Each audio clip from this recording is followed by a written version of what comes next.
Start करते हैं बेटा आज की वीडियो। आज बहुत ही इंपॉर्टेंट 2 पॉइंट पढ़ने वाले हैं। सबसे पहले पढ़ेंगे हेनरीज लॉ, फिर इसके बाद पढ़ेंगे राउल्ट्स लॉ। ठीक है, तो ये पार्ट 5 केमिस्ट्री चैप्टर फर्स्ट की वीडियो है और ध्यान से समझिएगा। हेनरीज लॉ, हेनरी का नियम हिंदी में कहते हैं। ये मैं पहले ही थोड़ा लिख देता हूँ ताकि वीडियो में थोड़ा ज्यादा समय ना लगे। देखिए इसकी डेफिनेशन समझिए।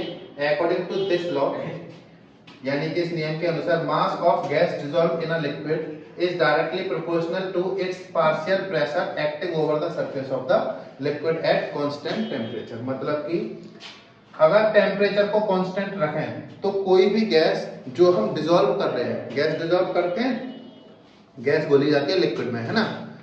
तो कोई भी गैस जो हम लिक्विड में डिसॉल्व करते हैं, उस गैस का मास डायरेक्टली प्रोपोर्शनल होता है उसके द्वारा लिक्विड की सरफेस पे लगाए जाने वाले प्रेशर के। समझ रहे हो? सीधी सी बात, solubility directly proportional to pressure. जितना ज्यादा प्रेशर होगा उतनी ज्यादा गैस घुलेगी। ठीक है, हिंदी में देख लो डेफिनेशन। इसके अनुसार निश्चित ताप पर, मतलब टेम्परेचर कांस्टेंट पर, किसी द्रव में घुलने वाली गैस का द्रव्यमान उसके द्वारा द्रव की सतह पर लगने वाले आंशिक दाब के समानुपाती होता है। अब आप कहोगे सर जब प्रेशर से ही काम चल रहा है तो पार्शियल प्रेशर क्यों बोल रहे हो आप, आंशिक दाब, है ना। सोच रहे हो? नहीं, प्रेशर और पार्शियल प्रेशर दोनों अलग अलग चीज होती है। ठीक है क्या? देखो प्रेशर तो प्रेशर है, वो सब सिस्टम के लिए लागू हो जाता है। जो पार्शियल प्रेशर है ना, उस शब्द का प्रयोग हम करते हैं किसी भी पर्टिकुलर गैस के लिए। कोई भी गैस है, जैसे मान लो ऑक्सीजन गैस है, तो वो ऑक्सीजन जितना लगाएगी तो ऑक्सीजन का पार्शियल प्रेशर बोलेंगे। हाइड्रोजन लगाएगी तो हाइड्रोजन का पार्शियल प्रेशर बोलेंगे। बात समझ में आई? तो ये बात होती है। ठीक है ना। अब देखिए इसका डेरिवेशन देख लो थोड़ा सा। Mass of gas directly proportional to partial pressure of gas, ये है।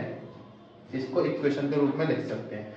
केवल ये हेनरी का लॉ। क्या? Mass of gas dissolve in liquid directly proportional to partial pressure. Gas का द्रव्यमान समानुपाती होता है पार्शियल प्रेशर के। ठीक है, यहां लिख सकते हैं m क्या है? मास of gas, mass of gas dissolve. ठीक है, विलेय गैस का द्रव्यमान। ठीक है ना। और P क्या है? Partial pressure of gas, partial pressure of gas, gas का आंशिक दाब, गैस का आंशिक दाब। ठीक है। अब आप ये जानते हैं कि जब भी प्रोपोर्शनल रखता है कुछ ना कुछ तो कांस्टेंट आता है। यहाँ वो कांस्टेंट आता है KH। ठीक है, KH कांस्टेंट आता है। KH को कहते हैं हेनरीज कांस्टेंट, हेनरीज कांस्टेंट यानी कि हेनरी नियतांक। कांस्टेंट को नियतांक कहते हैं, हेनरीज नियतांक। ठीक है, ये इसकी इक्वेशन हो गई, फॉर्मूला हो गया। अब आपको जब न्यूमेरिकल करेंगे तो KH की वैल्यू दी जाएगी। ठीक है, इसकी वैल्यू डिपेंड करती है नेचर ऑफ गैस पर। गैस कौन से नेचर की है वो आपको दिया जाएगा। नहीं दिया जाएगा तो फिर निकालवाना पड़ेगा। निकालोगे कैसे? बाकी दोनों वैल्यू दे दी जाएंगी, उससे निकाल लेना। इसके न्यूमेरिकल आएंगे आगे, वहां समझ लेना और आगे, है ना। इसके बाद देखिए जो पार्शियल प्रेशर है गैस का, इसका फॉर्मूला होता है KH काई गैस के बराबर। KH काई गैस, काई गैस का सिंबल है, जो काई है वो किसका सिंबल है? काई सिंबल है मोल फ्रैक्शन का। आपको मोल फ्रैक्शन समझाया था, मोल प्रभाज्य। तो काई क्या है? मोल प्रभाज्य है गैस का। अब आप इसे चाहे तो और आगे थोड़ा सा डिलीवर कर सकते हैं फॉर्मूले को। कैसे? देखो KH काई का फॉर्मूला क्या होता है? N gas upon N gas plus N liquid. ठीक है, यानी कि सॉल्यूशन में दो ही तो चीज होंगी। मोल फ्रैक्शन का क्या फॉर्मूला बताया था क्रिस? मोल फ्रैक्शन का क्या फॉर्मूला बताया था? क्यों नहीं आए थे? वीडियो देख लेना। देखो मोल फ्रैक्शन का फॉर्मूला बताया था, मोल ऑफ सॉल्यूट, सॉल्यूट क्या है यहाँ? Gas, upon moles of solution. Solution क्या है? गैस और लिक्विड दोनों के मोल्स टोटल कर दीजिए, निकल जाएगा। ठीक है, ये बात समझ में आ गई यहाँ तक? किसी का कोई डाउट? आगे देखिए, इसके बाद है इसके एप्लीकेशंस, अनुप्रयोग। एप्लीकेशन भी पूछे जाते हैं साथ में, है ना। Applications of Henry's law. देखो क्या क्या होते हैं। सबसे पहला पॉइंट है, soda water bottles are filled at high pressure by carbon dioxide. यानी कि सोडा वाटर की बोतल CO2 कार्बन डाइऑक्साइड भरी जाती है उच्च दाब पर, यानी कि हाई प्रेशर पर। देखा है आपने सोडा वाटर, कोल्ड ड्रिंक्स वगैरह पी है, पेप्सी, लिम्का जो भी है, अंडे वाली भी पी है, तो सब में गैस निकलती है। तो उस गैस को भरते हैं, हाई प्रेशर पे भरते हैं, है ना। तो जब हाई प्रेशर पे भरते हैं तो जैसे उसका ढक्कन खोलते हैं उसमें से प्रेशर रिलीज होता है। क्यों? क्योंकि जो गैस उसमें भरी गई थी वो हाई प्रेशर पर भरी गई थी। तो ये इसका एक एप्लीकेशन हो जाता है। दूसरा एप्लीकेशन बहुत इंपॉर्टेंट है, देखो, deep sea divers use oxygen gas diluted by helium. He का मतलब हीलियम है, ठीक है। He का मतलब लड़के वाला ही नहीं है, He का मतलब हीलियम।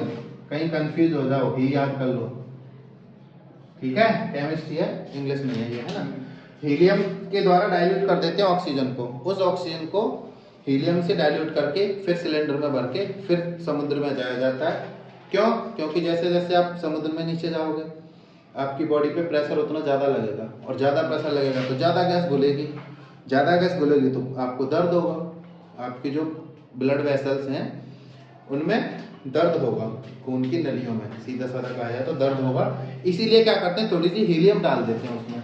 हीलियम से क्या होता है, हीलियम घुलती नहीं है ना, लेस सॉल्युबल इन ब्लड। जो हीलियम है वो खून में कम घुलती है, तो कम घुलती है तो इसी वजह से, कम घुलने की वजह से हीलियम उसमें डाल दी जाती है, तो उससे पेनफुल इफेक्ट कम हो जाता है, यानी कि दर्द कम हो जाता है। ठीक है, ये हेनरीज लॉ और हेनरीज लॉ के एप्लीकेशन दोनों ही लिख दिए हैं, आप ऐसा ले सकते हैं इसका।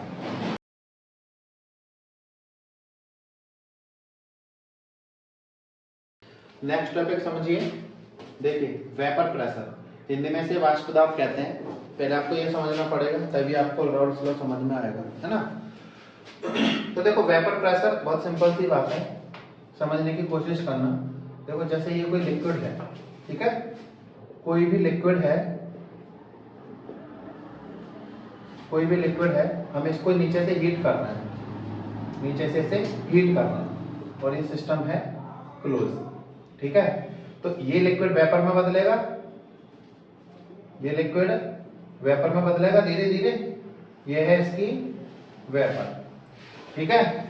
अब ऊपर टकराने के बाद, वेपर ऊपर टकराएगी तो यहाँ फिर से वाटर बन जाएगी, ड्रॉपलेट, या कोई भी लिक्विड है अगेन लिक्विड बन जाएगी ना। ऐसी चीज देखिए कभी, कोई चीज उबाली है, पानी आप बॉईल करो, तो जब आप जिस चीज से ढक के रखते हो, जब उसे उठाते हो तो उस पर पानी ऐसा नहीं दिखता, ड्रॉपलेट, पानी की बूंदें दिखती हैं। तो पानी की बूंदें दिखती है, यानी कि वो वेपर ऊपर टकरा के ठंडी होके फिर कैसी हो जाती है, फिर से पानी बन जाती है, मतलब कंडेंसेशन हो जाता है, संघनन। तो एक ऐसी कंडीशन आती है कि जितनी, मान लो x ग्राम वेपर बन रही है और x ग्राम ही वेपर से लिक्विड बनना है दोबारा से, मतलब कि जितना लिक्विड से वेपर बन रही है उतनी ही वेपर से लिक्विड बन रहा है। तो जब इक्वल अमाउंट में बनता है तो उस कंडीशन को हम बोलते हैं इक्विलिब्रियम। इक्विलिब्रियम आपने 11th में पढ़ा है, हिंदी में इसे साम्यावस्था कहते हैं, ठीक है, हिंदी में इसे कहते हैं साम्यावस्था।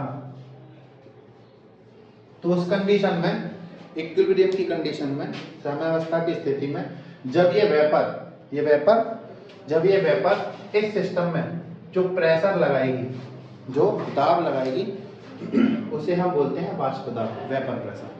समझ में आया वेपर प्रेशर? अब जो लिखा है उसे भी समझ लो। ये तो समझ लिया आपने प्रोसेस, लिखना भी तो पड़ेगा। कैसे लिखेंगे? एट कांस्टेंट टेम्परेचर, निश्चित तापमान पर, the pressure exerted by vapour over the surface of liquid, किसी भी वेपर का लिक्विड की सरफेस पर जो प्रेशर लगाता है इक्विलिब्रियम में, इन इक्विलिब्रियम, उसे क्या बोलते हैं? वेपर प्रेशर बोलते हैं, ठीक है। हिंदी में देख लो, निश्चित तापमान पर साम्यावस्था में किसी वाष्प द्वारा द्रव की सतह पर लगने वाले दाब को वाष्प दाब कहते हैं। समझ में आ गया, है ना, सिंपल है। इसके बाद रॉल्स लॉ समझो है क्या, इंपॉर्टेंट है ये भी, दोनों में से एक तो 100% आता है एग्जाम में, या इनसे रिलेटेड न्यूमेरिकल आते हैं, ठीक है, दोनों ही इंपॉर्टेंट है। हेनरीज लॉ आप पढ़ चुके, रॉल्स लॉ आप समझिए। देखो क्या होता है, रॉल्स लॉ ये कहता है जब टेम्परेचर कांस्टेंट रखा जाए तो जो कोई भी सब्सटेंस जो लिक्विड में घुला हुआ है उसका वेपर प्रेशर डायरेक्टली प्रोपोर्शनल होता है ना, डायरेक्टली प्रोपोर्शनल होता है उसकी मोल फ्रैक्शन के, यानी कि pressure proportional to mole fraction, ये है। कैसे लिखते हैं, according to this law at constant temperature the partial vapour pressure of any volatile component, volatile का मतलब वाष्पशील, जो वेपर में बदल सके। बहुत कंफ्यूज रहते हैं बच्चे कि वोलेटाइल का क्या मतलब है। वोलेटाइल का मतलब है ऐसे लिक्विड जो वेपर में बदल सके, कन्वर्ट हो सके, उनको क्या बोलते हैं, वोलेटाइल कंपोनेंट बोलते हैं। किसी भी वोलेटाइल कंपोनेंट का लिक्विड में प्रोपोर्शनल होता है मोल फ्रैक्शन के, ठीक है। हिंदी में इस नियम के अनुसार निश्चित तापमान पर किसी वाष्पशील पदार्थ द्वारा किसी द्रव पर लगने वाला वाष्प दाब उसके मोल अंश के समानुपाती होता है, या मोल प्रभाज्य के समानुपाती होता है ना। सीधी सीधी भाषा में क्या कहते हैं, pressure proportional to mole fraction, ठीक है, pressure proportional to mole fraction, है ना, बात समझ में आई। अब इसको और कैसे रिप्रेजेंट करते हैं, भाई सीधे सीधे तो कुछ आता नहीं है ना, तो क्या सॉल्यूट है, क्या सॉल्वेंट है, किसमें घोला गया है, कैसे आपको फॉर्मूला बनाना है, फॉर्मूला समझिए इसका आगे और, है ना, उस तरफ चलते हैं। देखिए अप्लाई करते हैं किसी सिस्टम पर, है ना, जैसे ये कोई वेसल है, इसमें कोई लिक्विड है, ठीक है, इसमें कोई भी लिक्विड है, इसमें दो चीज मिलाई हमने, एक तो मिलाया है ए, एक मिलाया है बी, यानी कि दो चीज इसमें प्रेजेंट है, ए और बी, दो चीज प्रेजेंट है, ठीक है, डन।